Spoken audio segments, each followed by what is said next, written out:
بسم اللہ الرحمن الرحیم۔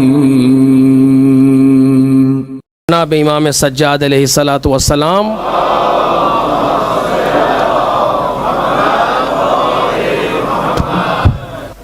ارشاد فرما رہے ہیں کہ پروردگار تیرا کام کبھی رکتا نہیں ہے۔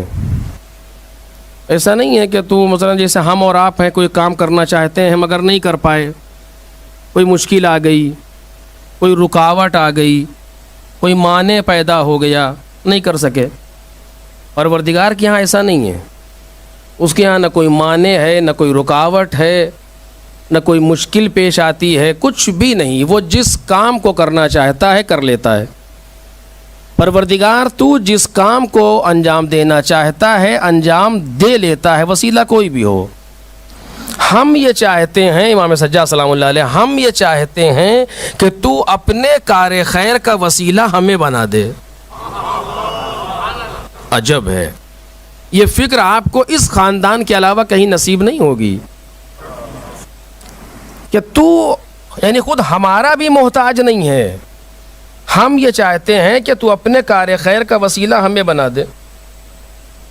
یعنی اگر پروردگار عالم نے ہم سے کوئی کام لے لیا، وہ کام چھوٹا ہو یا بڑا، تو اپنے اوپر ناز نہیں کرنا چاہیے کہ میں نے یہ کیا ہوں، میں نے وہ کیا، میں یوں کرتا ہوں، نہیں، بلکہ جیسا پروردگار عالم کام لے رہا ہے تو شکر کرنا چاہیے کہ مالک تو نے اس قابل سمجھا کہ ہم سے یہ خدمت لے لی۔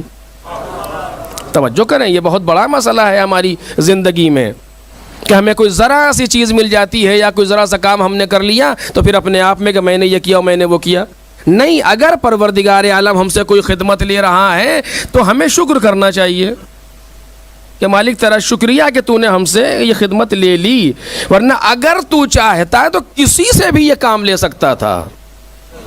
تو محتاج نہیں ہے ہمارا، تو ہمارے لیے کوئی، ہماری طرف سے تیرے لیے کوئی ایسا سبب نہیں پیدا ہوتا۔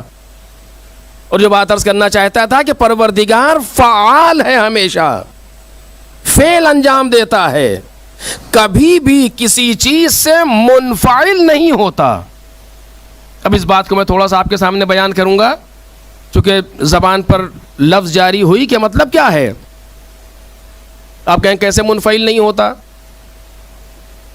پروردگار ہم سے ناراض ہے، مثلا ہم نے کوئی برا کام کیا، خدا ناراض ہے، اس کے بعد ہم نے توبہ کر لی، وہ راضی ہو گیا، یہ منفعل ہونا نہیں ہے۔ توجہ کریں، یعنی ہماری توبہ نے اس پر اثر کیا۔ ایسے ہی تو ہے، جیسے آپ ہمارا اور آپ کا مسئلہ ہے کہ آپ ہم سے ناراض ہو گئے کسی بات سے اور ہم گئے اور ہم نے کہا معاف کیجیے گا، دھوکے سے ہو گیا، ایسا ویسا، بس سوری، یہ وہ کیا، آپ نے کہا چلیے کوئی بات نہیں۔ یہی ہوتا ہے نا، جبکہ آج زمانے میں لوگ اتنے آسانی سے راضی نہیں ہوتے، لیکن چلیے آپ ہو گئے راضی مثلا ہم سے، اور آپ نے کہا کہ ٹھیک ہے کوئی بات نہیں، یعنی ہماری سوری نے، ہماری معذرت نے آپ پر اثر کیا، اور جب اثر کیا اور آپ اس اثر سے راضی ہوئے تو ہوئے منفعل، ہم ہوئے فعال، چونکہ ہم نے سوری کر کے آپ کو راضی کر لیا۔ یہی تو کہا جائے گا کہ ہم نے سوری بول دی، ہم نے معذرت کر لی، ہم نے کچھ کر لیا، عذر خواہی کی اور آپ راضی ہو گئے، آپ نے ہمارے عذر کو قبول کر لیا۔ تو جس طریقے سے آپ راضی ہوتے ہیں ہماری معذرت کے نتیجے میں، یعنی منفعل قرار پاتے ہیں ہماری معذرت کے، کیا خدا بھی ایسا ہی ہے؟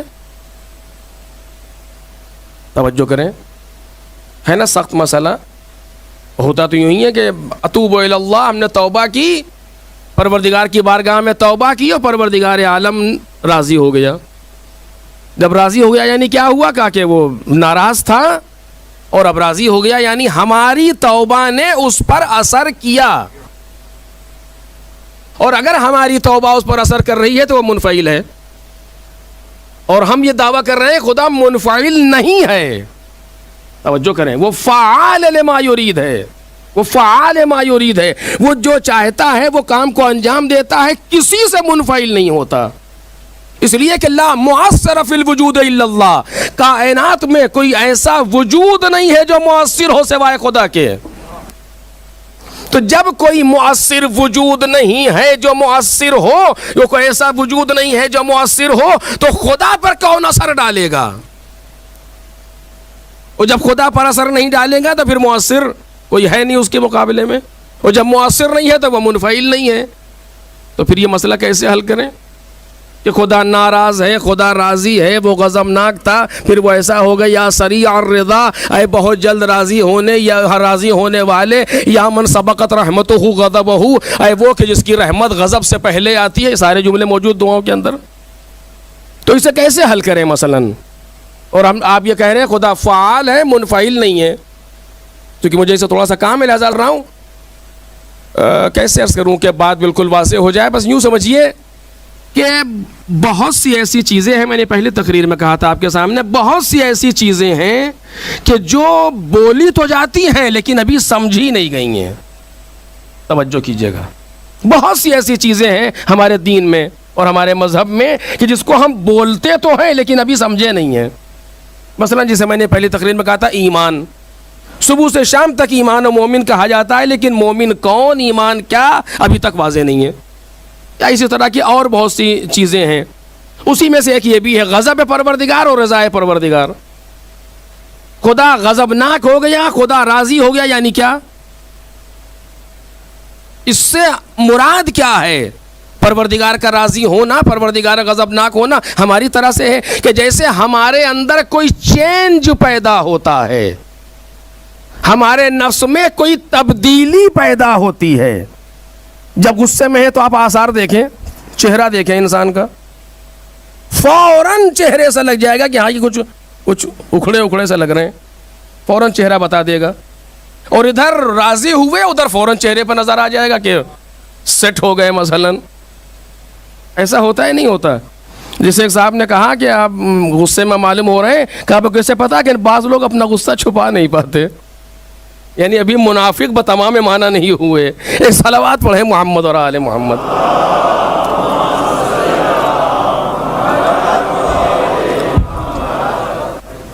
اور کچھ لوگ اتنے ماہر ہوتے ہیں کہ جن کے چہرے سے نہیں ظاہر ہوتا، مسکرا بھی رہے ہیں تو اس مسکراہٹ میں بھی ظاہر ہے مثلا.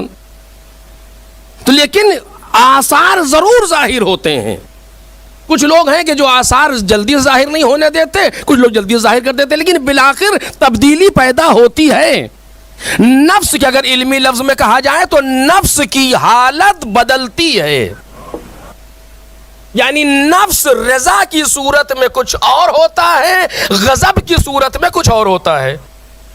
لیکن پروردگار وہ ہے کہ جہاں تبدیلی واقع نہیں ہوتی. توجہ کیجئے، وہ مالک ہے کہ جہاں پر تبدیلی کا کوئی امکان نہیں ہے، کوئی چینج نہیں پیدا ہوتا اس کے یہاں. وہ جس حیثیت سے غضبناک ہے اسی حیثیت سے راضی ہے. اب اسے کیسے بیان کیا جائے؟ بہت سخت مسائل ہیں کہ کس طریقے سے اس مسئلے کو انسان محسوس کرے. فلسفی مسئلہ ہے کہ جس طریقے سے، جس حیثیت سے، جس رخ سے وہ غضبناک ہے اسی رخ سے وہ راضی ہے.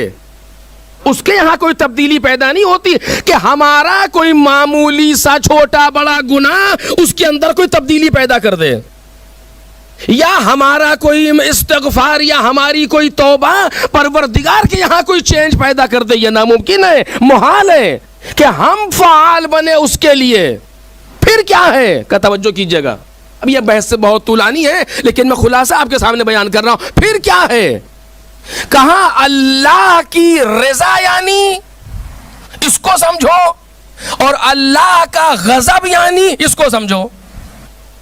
توجہ کیجئے، میں نے اس سے پہلے ایک اشارہ کبھی کیا ہے آپ کے سامنے اور اسی سے بحث کو مربوط کروں گا تو واضح ہو جائے گا کہ پروردگار عالم نے اس کائنات کو، پوری کائنات یعنی دنیا نہیں، پوری کائنات کو پروردگار عالم نے سسٹمیٹک بنایا ہے، اور جس میں ایک دوسرے کا ربط باقاعدہ موجود ہے، ربط تکوینی اور ربط حقیقی.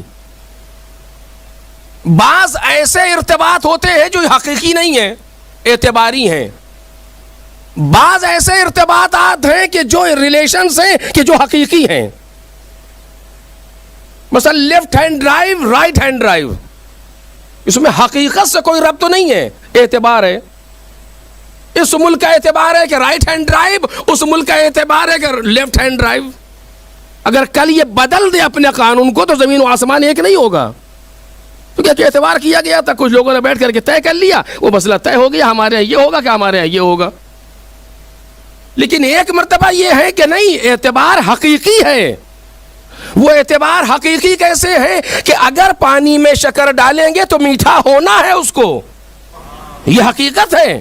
ایسا نہیں ہے کہ آپ طے کر لیں کہ آج سے شکر ڈالیں گے تو میٹھا، جیسے آج سے لیفٹ ہینڈ ڈرائیو اور کل اگر شکر ڈالیں گے تو کڑوا، مثلا کل رائٹ ہینڈ ڈرائیو. نہیں، یہ ناممکن ہے کہ یہ ہو ہی نہیں سکتا کہ شکر ڈالنے سے پانی میٹھا نہ ہو، چونکہ یہ ارتباط مٹھاس کا شکر سے حقیقی ہے. پروردگار عالم نے یہ کائنات جو بنائی ہے وہ حقیقت پر مبنی ہے، اعتبار پر نہیں. توجہ کیجئے، یہ کائنات جو مالک نے بنائی ہے وہ حقیقت پر مبنی ہے. پروردگار عالم نے جتنے قانون پاس کیے ہیں اپنی سرکار سے، وہ سارے کے سارے حقیقی ہیں، کوئی اعتباری نہیں ہے.